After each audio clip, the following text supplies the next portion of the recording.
the new moon, since we have on the 5th.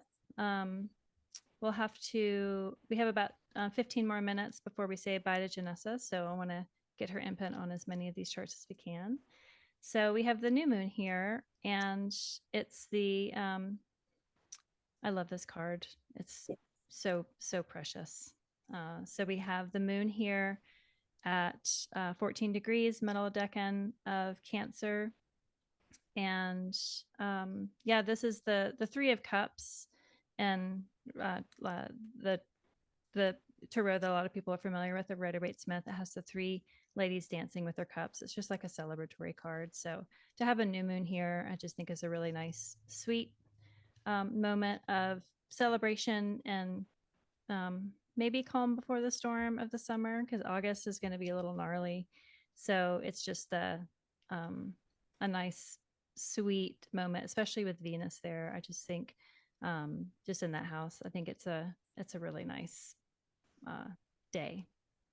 evening. Yeah, I'm really excited about this one because, again, looking at the fixed stars, this is conjunct exactly the fixed star Sirius at 14 Cancer.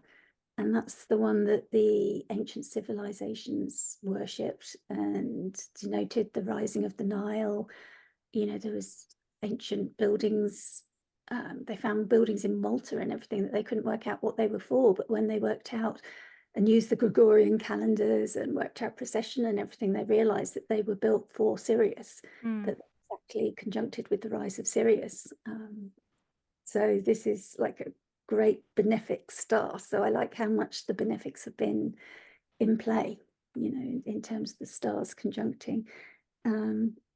It's the Canis Major, the dog.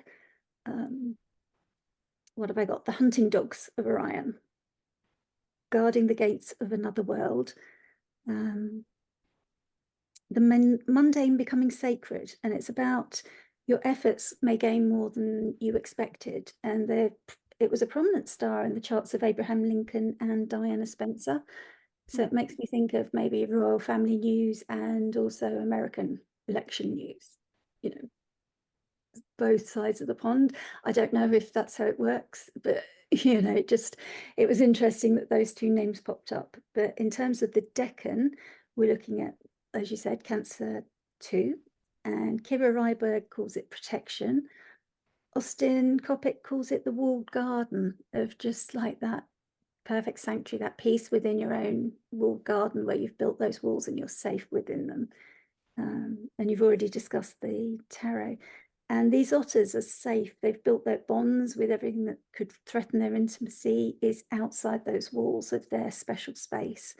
They've reminded us to carve out time and energy to foster our relationships, passions and projects, and to build effective boundaries to keep them safe in the world at large. So it just feels, you know, you've got the moon in domicile and just everything feels like it's nicely come together. Well, Jupiter's in Gemini, so it can't see. But there is Anticia to Venus. So there is like this secret, like peering through the vines, through the walled garden, to be like, Jupiter's got, again, it's like this guardian angel energy of, you know, it can see Venus at least through Anticia.